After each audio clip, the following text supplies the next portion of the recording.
Hello, everybody, and thank you so much for joining us this afternoon for a very, very, very exciting program that I literally could not wait for. And now it's finally here, and I literally cannot contain my excitement. Thank you so much for joining us this afternoon. On behalf of Mala, I want to welcome each and every one of you. My name is Zainab Khan, and I am one of the co-founders and the executive director of the Muslim American Leadership Alliance. Now, very shortly before we begin the program, I just wanted to share Mala as an organization. We're non-theological, we're non-political, and we're actually one of the first organizations to archive Muslim American voices into the National Library of Congress. This has just been one of the most incredible journeys because now we're at over 1,000 stories that have been collected, archived, and preserved for generations to come. We have also been the first Muslim American organization to archive stories of Black Muslims at the National Museum of African American History and Culture, which is a Smithsonian museum. And we do this in conjunction with our partnership with StoryCorps. So you could learn more about us on our website at malanational.org. The reason that we're really celebrating this event is to really highlight, February is Black History Month, but really it's every month is Black History Month because without the work and the recognition of the African American Muslim community, we really wouldn't be where we are at today as a nation. And this is a reminder that Muslim Americans are not a monolith. Today we have the honor of celebrating Ahmadou Seck and highlighting the contributions of Black Muslims from the sub-Saharan African region.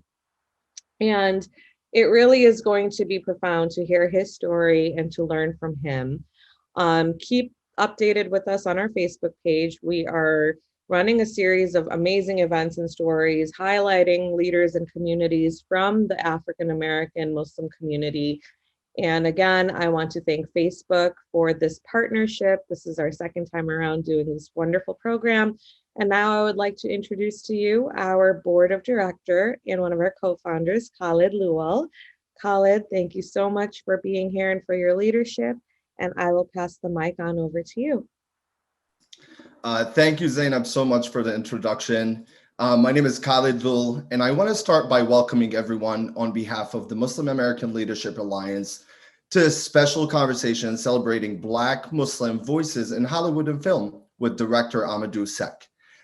This Black History Month, Mala is committed to celebrating the heritage, creativity, and contributions of Black Muslims through cultural exchange and storytelling.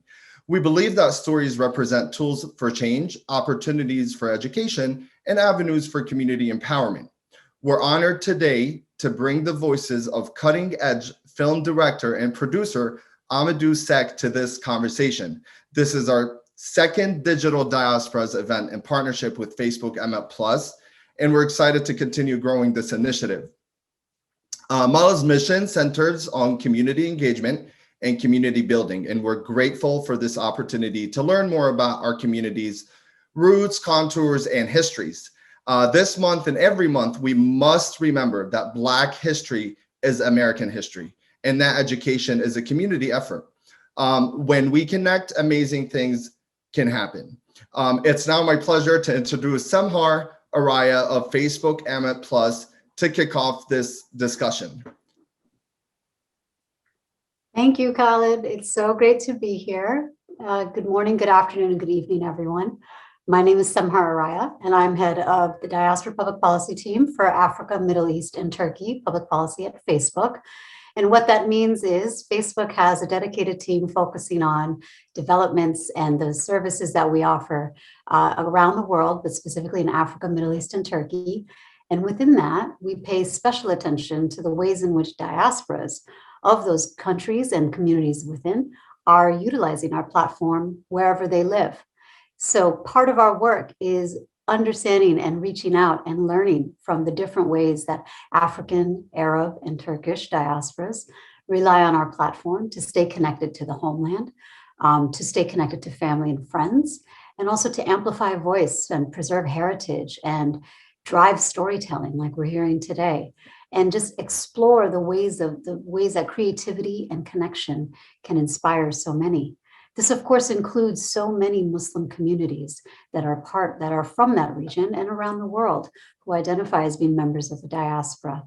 And so we thought, how appropriate would it be and how wonderful would it be to celebrate all these different aspects of living in the diaspora and having a digital presence within the backdrop of Black History Month. Of course, for Facebook, we are doing this year round. It isn't limited to Black History Month in the United States, and it isn't limited to discussions around a specific Muslim community. We're excited about hearing from everyone.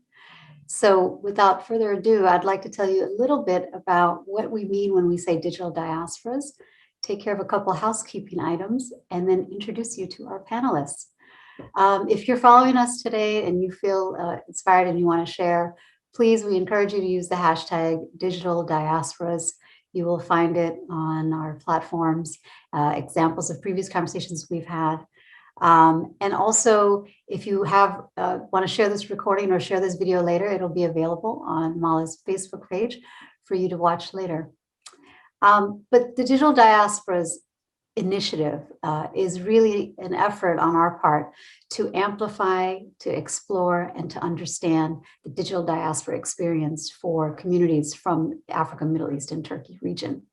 We know that some of you are heading up community organizations, or you're driving volunteer efforts, or you may have a small business and you are relying on the platform to sell your products, not just to customers in your local region, but perhaps half a world away in Africa, Middle East, or Turkey. We know that through Facebook, through WhatsApp, through Instagram, you're able to keep in touch with relatives and you're able to hear the latest developments of what's happening on the ground.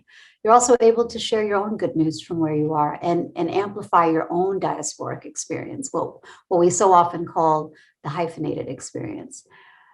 These moments matter, and we're honored that our platform and our products can actually help you build those relationships, deepen those relationships, and make positive impact for the community. And so that's what we're here to do today. We're going to hear from a very special guest, Mr. Ahmadou Seck. And together with Mala, we're going to have a really wonderful conversation around his journey, both professional and personal. So without further ado, I'd like to introduce you to our special guest, Ahmadou Seck. I will read his bio so you can have the full range of his background. Ahmadou Seck is an innovative executive who's passionate about working with diverse creatives to amplify their stories. As director of development, he produces projects in the scripted and unscripted spaces. Ahmadou's professional journey includes experience in the agency world, Creative Artists Agency, a television network, Participant Media Pivot, and Will Smith's production company, Overbrook Entertainment. At Overbrook, he was an associate producer on the critically acclaimed show Cobra Kai, and is currently working on season 2 of Netflix Raising Dion, which I'm a very big fan of. Raised by Senegalese parents in Seattle, Ahmadou was taught the importance of being an active member of the community. Since moving to Los Angeles, he's brought that same spirit to the entertainment industry and has held leadership positions with this Creative Artists Agency Multicultural Committee, Color Entertainment, and Afro Brunch. Ahmadou has a BA from St. Martin's University. Welcome, Ahmadou. Thanks for having me. It's an honor to be here. It's fantastic to have you. I also want to introduce our Mala team, our partner in crime for today's conversation. I introduce you to Ahmed Flex Omar, who is this co-founder and CXO of Mala. Flex, are you there? Yep, I'm here. Thank you. Thank you for the introduction. And I'm going to let you kick off the first question because people are excited to hear from Ahmadou. Yeah, Ahmadou, I think we've got a lot to dive into, and today's topic I think will hit home with a lot of people. But why don't we start by tell us your personal journey, your upbringing, where you grew up, and how you got into the film industry, and then we can talk about some more diasporic and Muslim experiences. Gotcha. Well, where do I start? I was born and raised in Seattle, Washington. My family is from Senegal, West Africa, in Dakar. Nagadef to all the folks in Senegal watching. as far as being raised in Seattle, love the experience. It's home. I go back often. One of the things, just as far as my career trajectory and whatnot, is that around middle school, I was really interested in the arts. I became a part of the Langston Hughes Performing Arts Center. And every summer they would do musicals in the community that you could be a part of. The thing is I'm not really a great singer or dancer, but I was one of the best ensemble persons that I think in my mind I could be. So I was definitely a part of that. But I was also interested in, there was a $200 stipend that was given for everybody who participated. So it was also a summer job, but I was bit by the acting bug. And excuse me, when I was young, I thought I was going to be a actor. And in high school, I talked to my family about going that path. And, they're like, one of the things is that there are a lot of starving actors out there. So more, you better think about it more. And I was like, okay, let me figure this out. Eventually, when I got into college, I got into St. Martin's University. I deferred my freshman year and I went and I lived in Senegal, West Africa. So I didn't really learn Wolof growing up. My Wolof was very limited, as well as French, which is the national language over in Senegal. I took French classes in high school. So just going there, I left the regular classroom and entered the classroom of the world. And just to be connected with my family, grandparents, aunts, uncles, whatnot. I was taking French classes at the French embassy there, learning Wolof in the streets. It was an enriching experience. There's just something about Africa that's definitely ancient, spiritual, that when you're there, you see home, you see people that look like you. But also it was an eye-opening experience. Really, I was able to understand the opportunities that I had in the US versus family members that were back home. And it really lit a fire underneath my butt to make some things happen. So just as far as being in college and really taking and pushing myself, that's definitely what I did. And I've always wanted to work in the entertainment industry. And my sister, who is an attorney at Seck Law here in Los Angeles, she said, you could come on down and you can stay on my couch. And, definitely opened the opportunity for me to work in this industry. I didn't know anybody. I didn't really have a lot of connections, and I had some loose information. I basically got out here and just hit the ground running. And from there, I was able to meet a lot of different individuals in different places. I learned quickly that this is a relationship-based industry. It is an apprenticeship-based industry. So from there, I basically networked and hustled and worked for free until I was able to meet some individuals who were a part of the entertainment industry. And even though it sounds cliche, but by giving is how I was able to start working. By volunteering at a charity event, I met some agents who worked at CAA. They liked my work ethic. They said, send your resume over. And that's how eventually I was hired to get my first position at a creative artist agency as an assistant working in the TV talent department. That took about 8 months, and that's a whole story in itself, just as far as the grind of the entertainment industry. But that's how I initially got started and on my path to where I became now.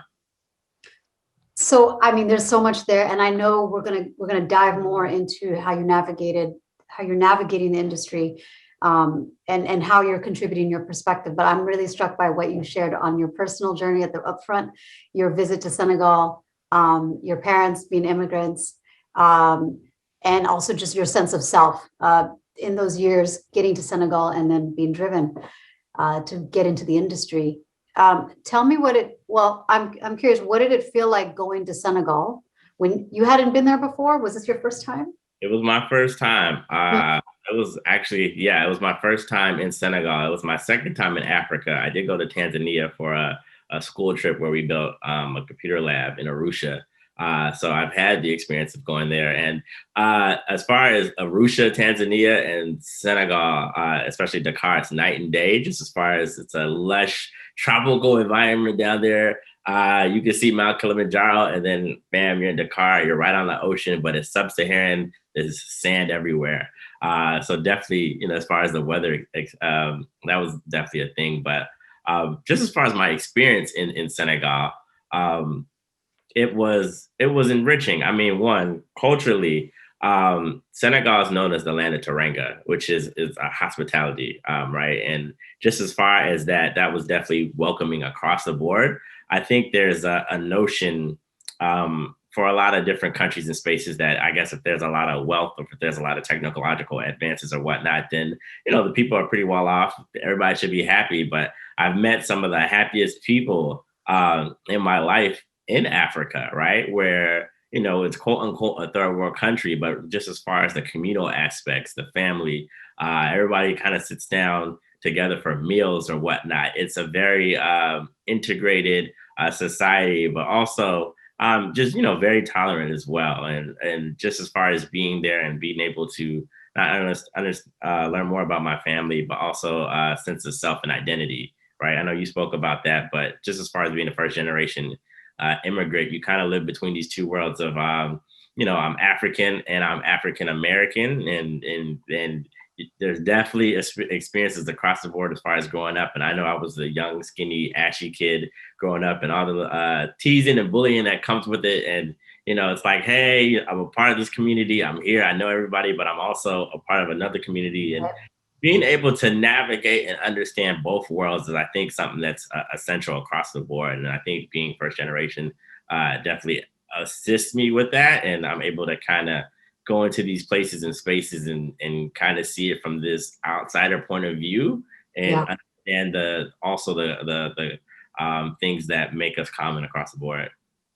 Yeah, I like what you said about it gives you the skill to navigate different spaces by being in sort of one foot in each country, or maybe multiple countries. For some of our friends who are listening today, is they might have multiple countries that they have their feet in, and the skills that equips you. I want to make sure we bring flex into the conversation and make sure that we're going to have questions that go between sort of the here, the now, and the past, present, future. I mean, you're doing a great job, so but I'm happy to contribute as well. But you're doing an amazing job. But one thing that's really interesting that Ahmadou, you touched upon, and Samhar, you highlighted, is navigating, the two worlds of being African and being African American. And in my case, I was born in East Africa and Somalia. I grew up in Abu Dhabi in the Emirates, and then I'm also a U.S. citizen. I'm an American, so those experiences, helped me, navigate, different circles. But at the end of the day, like you, I'm connected back to the main server, so to speak, which is, Africa, and Africa in itself is so diverse. My, question for you is, because right now in the world of corporate America and in Hollywood, diversity and inclusion is a big topic. Did your experiences help you, sort of better, navigate these new D&I, initiatives? Yes, definitely across the board. I definitely think it took time to understand what that meant, just as far as power as well as responsibility. I think growing up historically, a lot of the images that we've seen when it comes to film, when it comes to movies, are people who don't look like us, right? I mean, just as far as like, white skin, fair eyes or whatnot is sort of the images portrayed as beauty. And just as far as the stories that we are pushing to tell and the places that we're trying to work at, it's definitely one part of the bottom line. And there's an economic benefit that takes place, that if you're able to diversify the stories that you tell, more people will be into it and more people will consume it. And definitely, just as far as, us being a capitalist society, that is something that has resonated, just as far as the corporations and whatnot. But when it comes to the people that you're working with and the stories, and then, just as far as historically not being able to have certain narratives told or issues or subject matter, there has always been an underserved market when it comes to Black people in the U.S., Africans, people of color across the board, that people wanted to see more of. And just as far as the box office numbers and ratings, that has showed that. Internally, when it comes to diversity and inclusion and the way we look at stories and just projects, is that on the corporate side, there's definitely an emphasis on who's in the room, who's telling the stories, what stories are we trying to champion and tell. And just as far as my job, right? And I work as a director of development at Macro.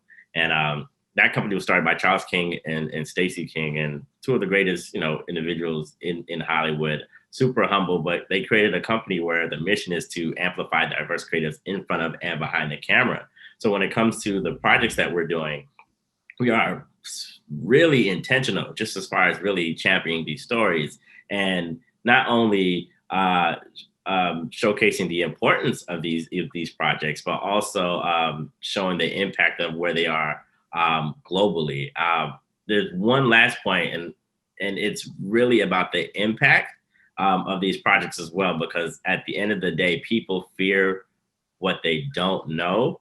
A lot of times in my travels, especially in Senegal, in Tanzania, but just in different places of the world, people, when they associated art, film, music, TV, especially from America, a lot of times it was portrayed through musicians. So it was like 50 Cent, or LL Cool J, or Senegal, they love Akon, he's a hometown hero or whatnot. But there's a lot of musicians and artists and just hip hop, right? Because that's what it exported and that's what people were into. And it's taken over the globe. But when it comes to a lot of film and stuff like that, a lot of times it was more so the gangster imagery or whatnot, or had something to have to do with civil rights. And when I went and got married, and I got married in near Playa del Carmen, Mexico. I went to Tulum to visit the Aztec ruins, and I was near this merchandise area, right? And there was these guys dressed up as Mayan warriors, and I was walking past one of them, and he looked at me. And there's not a lot of Black people, mind you. There's a lot of white people, not a lot of Black people. He looks at me and he says, "Wakanda forever." And he salutes me. And my mind was blown, just because me being way in another part of the world, this man had saw Black Panther. He saw the imagery, the culture, the kingdom, whatnot. It resonated powerful with him. And he was like, "Hey, that's something that I see. I see you. I reference you to Black Panther." I said, that is a global shift that is taking place and that's happening. And the more stories that we push to really, change these narratives, but also just entertain, I think it makes an impact globally. I love that. And I've got tons of questions, but let me think about this. So I'm hearing from you bits and pieces of a mission, like your mission. You seem to have like a mission, given where you work, given the things you focus on. Two things. How would you describe sort of your mission or purpose in working in the film industry, right? And how do you bring your Black, Muslim, diasporic self to that? Like, what does it mean to be the only fill in the blank, right, around the table? And how do you leverage that or use that to navigate? There's a couple of ways about it. One, when it comes to the mission of it all, my mission is definitely to amplify and tell more of these stories. As far as my family, there's a lot of griots in my family, which, in Africa are, keepers of the oral tradition. So just to be able to help tell stories that will impact future generations as well, people now, definitely resonates with me spiritually. But also, I've always known that my purpose in life centers around the word hope. And just as far as for me and the work and the fulfillment around that, if I'm doing something and hope is able to be instilled with it, then I feel like I am, living my life's purpose. And as far as the avenue of film and TV, it's one of the most powerful mediums in the world. To be able to tell these stories to a global audience. And if I'm able to tell these stories and instill hope while doing so, then I feel like I am impacting as many people as possible by doing so. So that's the mission of it all. When it comes to bringing myself, just as far as me being African, me being a Black man, me being Muslim in Hollywood, there's a responsibility there, but also an intentionality too as well. And I think a lot of times, especially if we are the only ones in the room, we do feel burdened just as far as being the one to speak for this community, right? I'm speaking for quote unquote all Muslims, or I'm speaking for quote unquote all Black people or whatnot. And the thing is that to a certain point that is true, but also understanding that when you do bring yourself to that, you are also bringing a perspective and awareness and an insight that is needed for that project.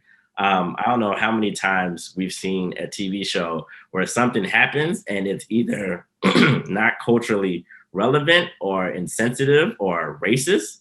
Yep. And a lot of us are like, how did this get on TV, right? How did this get in film? And the thing is if you're in these places and these conversations, it's definitely important, and you should feel empowered to speak up on it, to lend your perspective and your insight to it, because what you bring to that, you will also help to shape whatever project that you're working on or whatever conversation that's taking place. So hopefully it can steer away from going in that direction, but you can also enrich it by just showing the layers and the nuances of all the areas of yourself that you bring to it.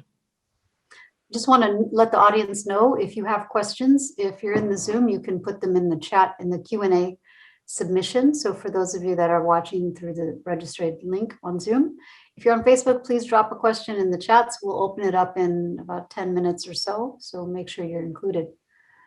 Sorry about that. Go ahead, Flex. Yeah, no, I wanted now to dive deep into your projects. And when I first reached out to you, you mentioned, we talked about Cobra Kai, and you said that, once the show came out, your LinkedIn requests, got flooded, and, so tell us a little bit about that experience first, and then, if in kind of sort of like the cultural impact of that show. And then we're going to follow up with asking questions about the current projects that you're working on. Gotcha. One, definitely grateful, just as far as my experience with Overbrook, as well as John, Josh, and Hayden, who are the showrunners of Cobra Kai. It's definitely a special project. I know for me, growing up, seeing Karate Kid a million times, as far as doing the crane kicks or whatnot, that was me. But if you would have told me that I would ever be rooting for Cobra Kai over Miyagi-Do, just as far as the karate factions, I would say you're crazy. Daniel-san is the hero. That is who we root for in the films or whatnot. And I just think that is what was really special about Cobra Kai. Just as far as, me being an associate producer on the project, the showrunners, they definitely had the vision and the idea just to flip the script and just to say, like with life, nothing is black or white. There's many shades of gray. And just as far as Johnny Lawrence's character, telling the story from his perspective and showing what he went through and how his life changed and how he was sort of this now underdog hero who's now doing something that he loves, karate, but teaching young kids who are being bullied a way to defend themselves, even though the philosophy from it isn't the most positive.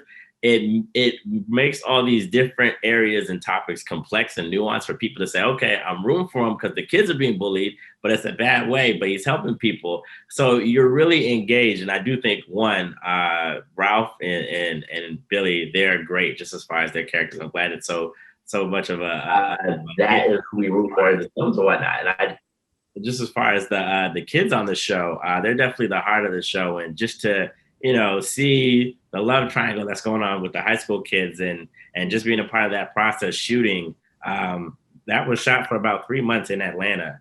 And, we were definitely worried that there wasn't enough palm trees, and hopefully there'll be more palm trees and it could look like Los Angeles. But I think just as far as the people really coming to the show, watching it and whatnot, definitely glad I was a part of season 1 and really to be able to see not only that show grow, but also resonate globally. And just as far as the LinkedIn requests, I mean, Ahmadou Seck is a very common Senegalese name. But to see a lot of people in Senegal watch the show and just to say, hey, he's Senegalese, he's doing that, I'm proud of that or whatnot. Definitely something I don't take for granted. Definitely honored to kind of be a part of this, but also to show others that, I'm here working in this business and never in a million years would I think I'll be doing this, but I am. And it's possible for a lot of other people to also enter this industry and navigate it and work in these different places and spaces as well. Awesome. Thank you so much. So now let's talk about, your current role and your current projects, and what are you working on? Gotcha. Well, right now, currently on season 2 of Raising Dion, and it's just a special show. I mean, season 1 definitely resonated globally, but just as far as how that show came together, it was a teaser trailer that was released by Dennis Liu, who's the creator of it, back, I want to say about 5 years ago. And I remember seeing it come out and like taking the internet by storm. And a couple of things. One, to see images and video of a Black woman trying to raise her Black child who's gifted and has these powers, but also trying to protect this child from the world that's out to harm them, is definitely something that immediately resonated with a lot of Black families across the board. I mean, just as far as police brutality, situations that happen, whether it's violence from gangs or whatever, you name it, it's something that's real. And just as far as being able to emotionally connect to that was powerful. But also, we don't get opportunities to see a lot of Black people or Black kids in these superhero spaces and places. And just to see somebody coming into their own and learning their powers, I think is something that everybody resonated with.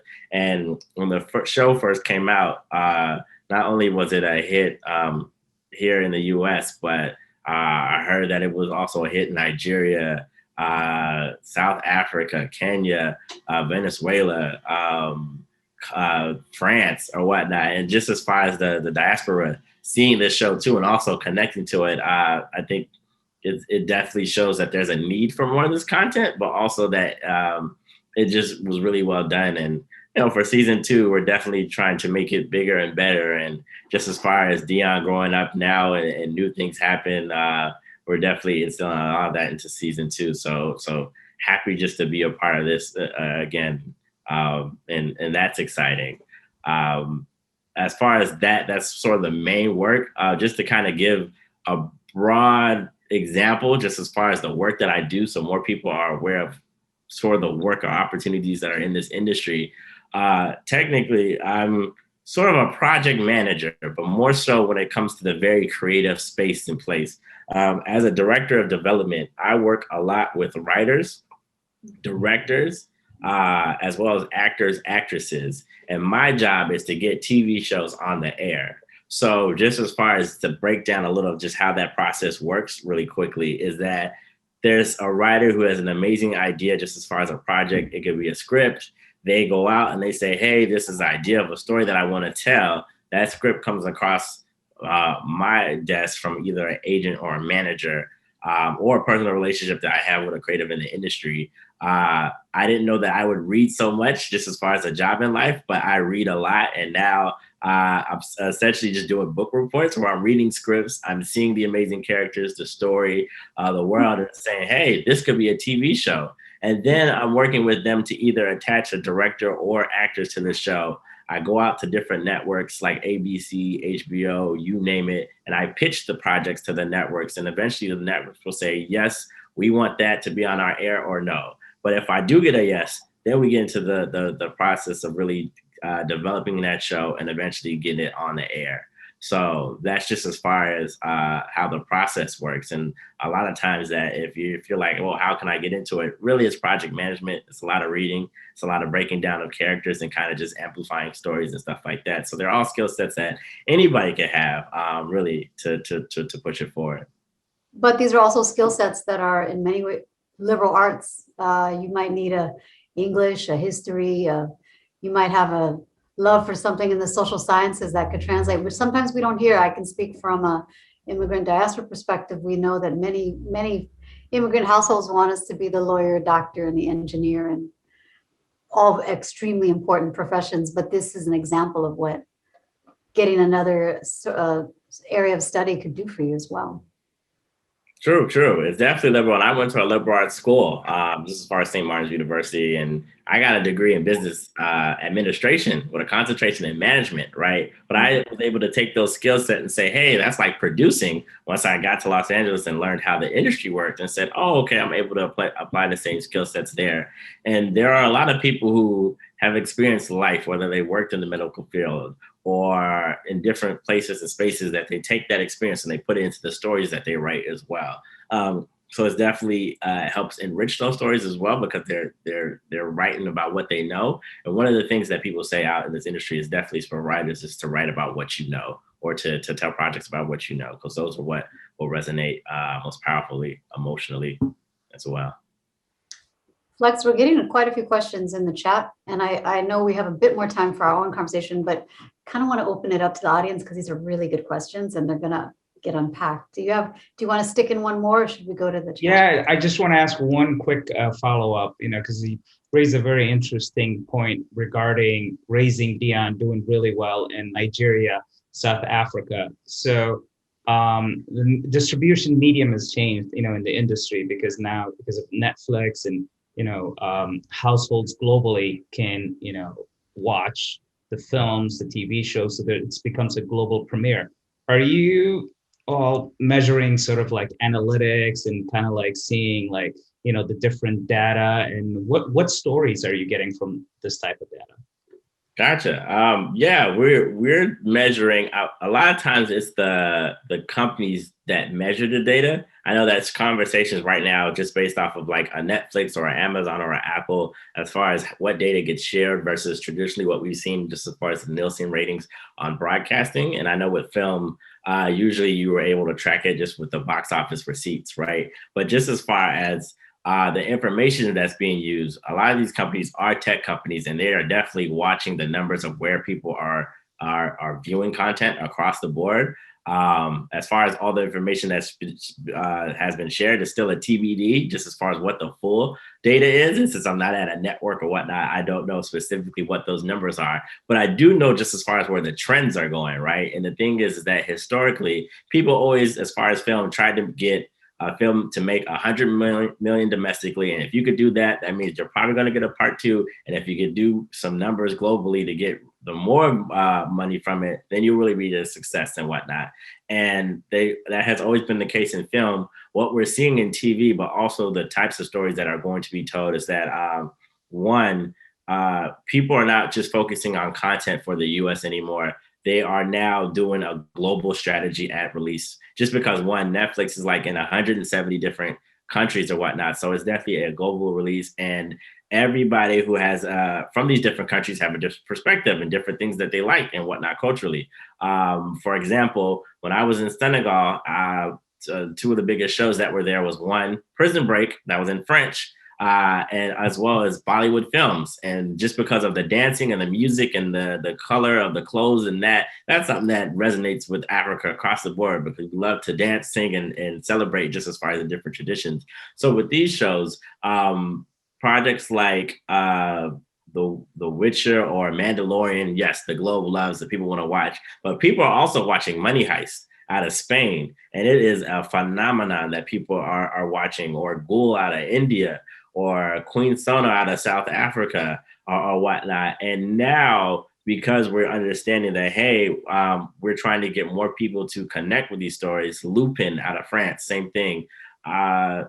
We're also trying to be inclusive of who's telling those stories and how they resonate, and especially like the Muslim community globally. And I don't know what the number is specifically, just as far as how many Muslims there are across the board, but there's a lot. And I know they're definitely in the billions and whatnot, but just being able to say, okay, what stories are we telling about the Muslim experience, maybe from the Middle East or in Africa or in the US, right? And how can we get these people to come to the table and to not only watch stories about themselves, but share them and see themselves on TV. Same thing about the Latinx experience, the African American experience, Asian communities.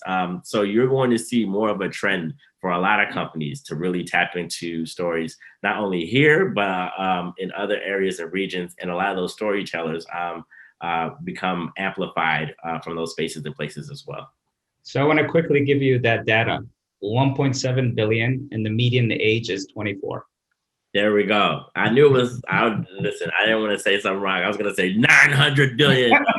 Yeah, exactly. 1.7 billion. And it's a huge number, right? And just as far as, people to really, see these stories, for me, especially growing up, a lot of times when it came to Black Muslims, there's always Muhammad Ali or Malcolm X, right? Just as far as figures, there's a lot more in hip hop, just as far as the Lupe Fiascos of the world or whatnot. But just being able to see some more stories being told, especially on TV right now, whether it's like Mahershala Ali and what he did on season 2 of Rami, and or Yahya Abdul-Mateen and what he's doing in the space or place.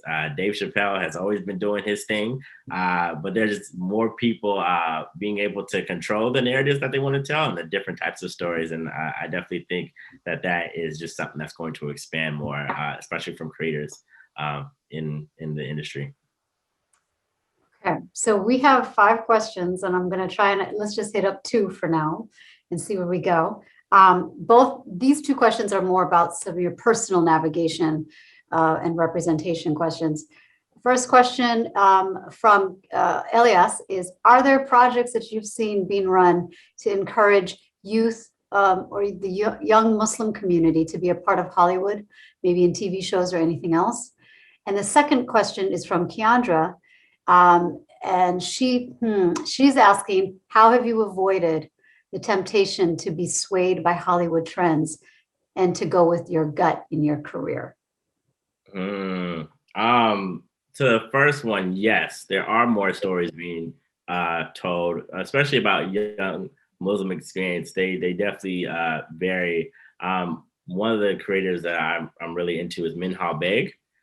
She just sealed an overall deal with Amazon to produce content. But she told a story called Hala that came out on Apple. And that was a story based off of her experience being a young Muslim girl coming of age from a conservative family in Chicago, actually, and telling her experience just as far as, what happens if there's the issues with your parents' relationship and heroes that you had just as far as your father figure, and him not being what you thought he was, and what you learned isn't what you thought is best. So now you're trying to figure out what it means to be who you are.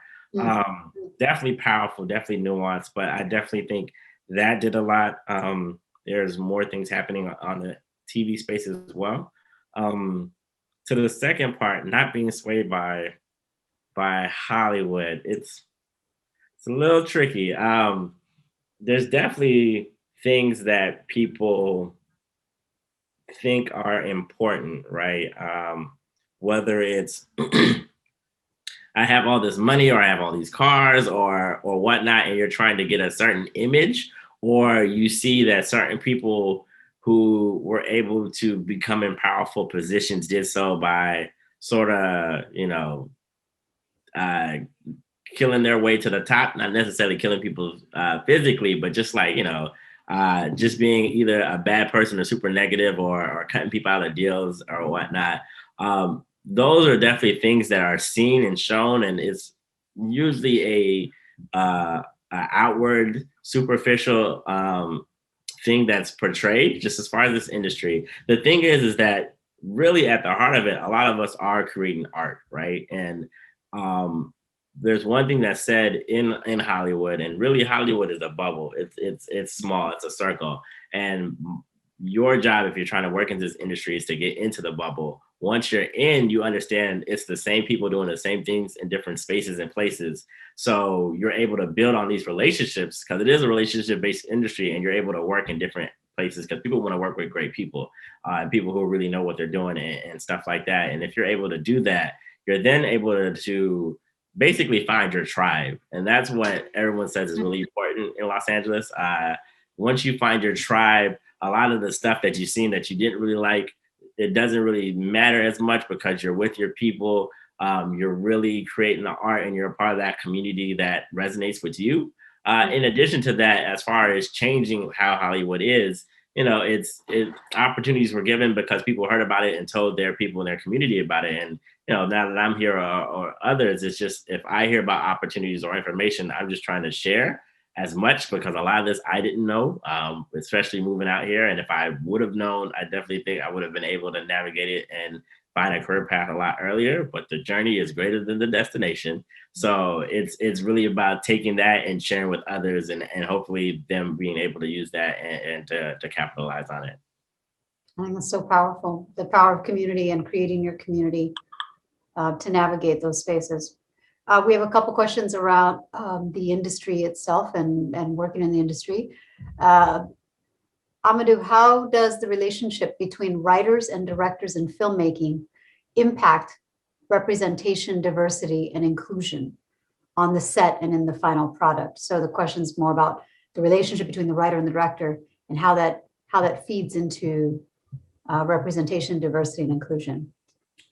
They impact it in lots of different ways. I think it all starts on the page. As far as the writer, when they're writing the story, who the characters are, where they're from, what makes them tick, their psyche are all important, just as far as creating the world and the stories. And if you are telling a diverse story, or specifically a Muslim story or a Latinx piece, all that is there first. With the directors, they are really able to help shape the tone of the project, in addition to the visual language and the cinematic experience, right? So they just take that and say, hey, this is how I can shoot this visually, and these are how we can really make sure that the color palette or the look or the type of feel of the project that you're trying to do is matches. And then from there, when it comes to hiring the cast and crew, right, the actors, they're going to get booked off of the roles that they see on the page. So if it's diverse, that's what's going to happen there. But when it comes to the crew, definitely, and especially in TV, the writers are the captains of the ship. So they're the showrunners. Directors are also important too as well. But when it comes to casting, who's the DP, director of cinematography, or the first AD, or the people who are operating the electronic equipment, or the stuff that goes back. If you're trying to make sure that you have a robust, diverse crew, the producers and everybody are really integral to that experience. And there's it takes like an army to make a TV show and a film, hundreds of people. And you're able to make sure that you get a lot of people from different backgrounds and experiences and places who all, are really doing the best at their job to be a part of this group, to make sure that it's representative of not only the project, but America as a whole, and to make some great art and to do it again in another place or space. So that's the importance of the relationship there. That's really helpful, really informative. The next question is, Ahmadou, what advice would you offer to the next generation of filmmakers? And how do you feel the landscape of the industry has shifted since you started working in cinema and film? Great questions. If they are trying to be more creative, a writer, a director, or whatnot, I would definitely say write and direct. One of the things that we look at when it comes to writers, right, is if you're saying that you want to write, and you want to take that mostly as your profession. If I ask you, how many scripts that you've written, and you say one, well, to me, it's more of a hobby, and you have one passion idea versus 3 scripts or 4, just as far as various things that you can write about, to then say, hey, I am a part of the writing community. Because one, nothing is written, is rewritten. And it's definitely a process of you learning your voice and learning more of the structure and the things that are about it. There's definitely lots of books that you can read. If you don't want to go to film school, you can go to film school. There's a lot of people who are creating stuff digitally. But just as far as the process, a lot of times are people building up their IP, the projects that they have, and eventually trying to get a manager or an agent to eventually try to get it into. Clarify what IP is, because that's super IP is intellectual property. So it's basically your concepts, your ideas. For example, Stan Lee, when he created Marvel, that was IP that is now worth billions, right? So if you have a story that you're trying to tell, you can build up on those and eventually get a manager to help you navigate the different spaces and places. You could go more of the digital route. I could put it up there have the world view it and just try to create it and finance it on my own, or go the film festival route, which a lot of filmmakers do, where you put time and energy into one project. Hopefully it makes a lot of buzz at these film festivals and you can kind of level up from there. For the people who are trying to work in the industry, more so on the creative path or whatnot, there's definitely a process about it. It's more so apprenticeship type of industry. So if you're basically learning the job of your boss until they say you have the juice now, and then you could do that, versus other places where it's like, hey, this is the certain skill set and I can just do it there. It's a lot of learning as you go, on the job experience, building relationships with different people, and understanding how the business works. And eventually over time, you do gain those skill sets to say, hey, okay, I can do this now. And then you're empowered to do so. And then all the ideas or the people that you met while you're rising in this industry, you could then say, hey, let's try to get this film made, this TV show, etc. It sounds like you need a lot of agility and thinking outside of the box, being quick and thinking outside of the box, being willing to do different things. I think many of us have been exposed to highly structured processes and roadmaps. And what you're saying is jump in, take on the mentality of an apprentice, and be open to doing any kind of job. Yeah. I mean, it's definitely 1,000 different ways of success in this industry, right? There's no one way about going about it, but a lot of people start off as assistants here, and it's like, it's never too late to start. I will say that there's people who sign off as assistants at 35, at 40, even though you have a lot of people who are coming either fresh out of college. But by doing so, you are then working for somebody who is doing that, whether they be an agent, a manager, a director, a writer. You're learning that skill set and that from them, if you haven't already built that skill set over time. And then from there, you're kind of able to move up the ranks just as far as the structure, the business structure side of the entertainment industry and the creative side. So it just depends on what's out there, but there's definitely a lot of books and information out there that you should definitely do your research on to gain that skill set to make it happen.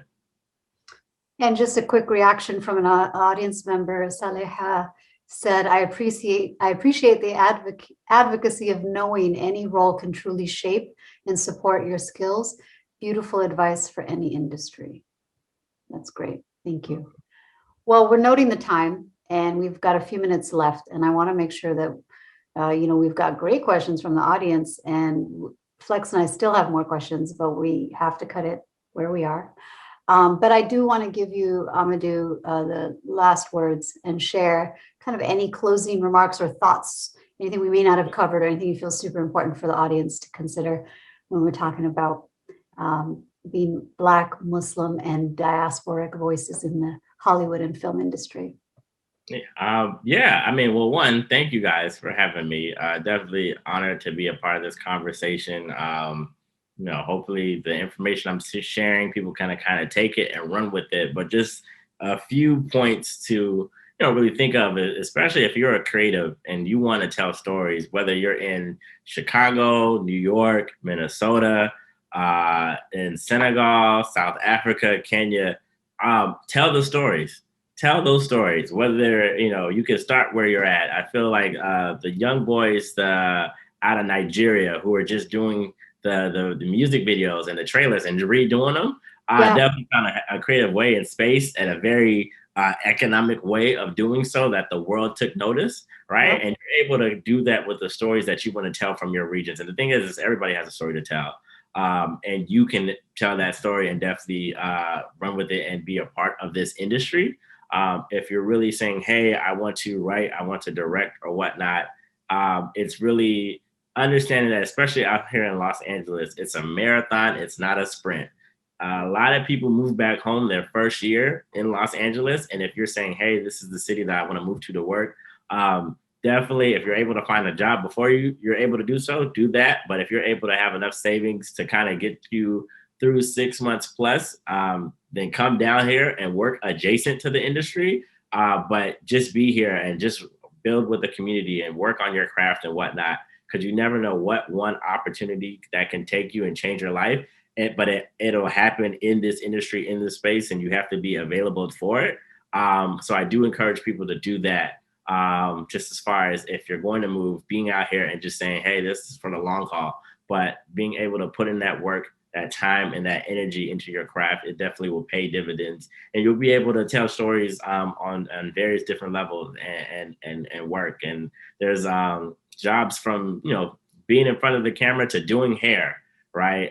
All these things are potential opportunities in this industry. And it's just about you seeing it, recognizing, taking that risk, and having a little bit of faith in yourself to say, hey, I'm betting on myself. I think I could do this, and inshallah, it'll happen. So the best of luck to the folks out there who are thinking about trying to make that happen.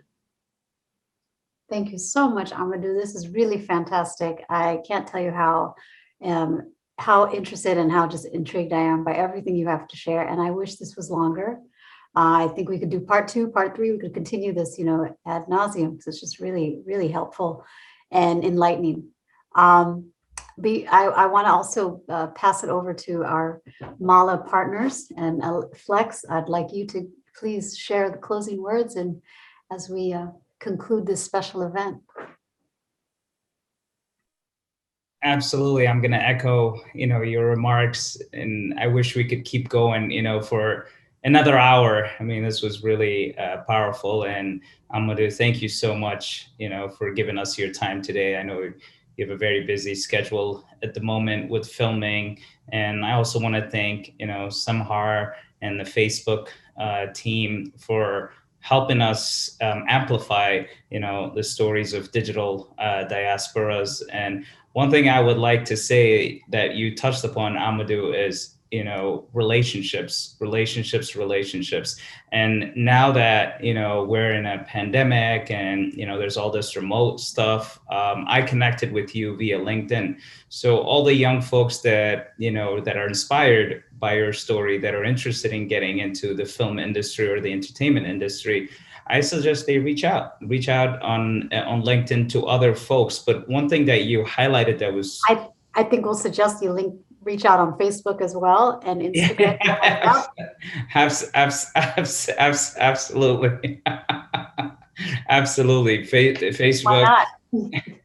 Facebook, but use digital media and tell your story using the digital media tools. They are free, and connect with folks before you even move to California. Network. And there are so many webinars being done right now, and more people are sharing their stories online. And this is just an organic way for you to get to know someone before you even go, and move to a new city. So preparation is everything.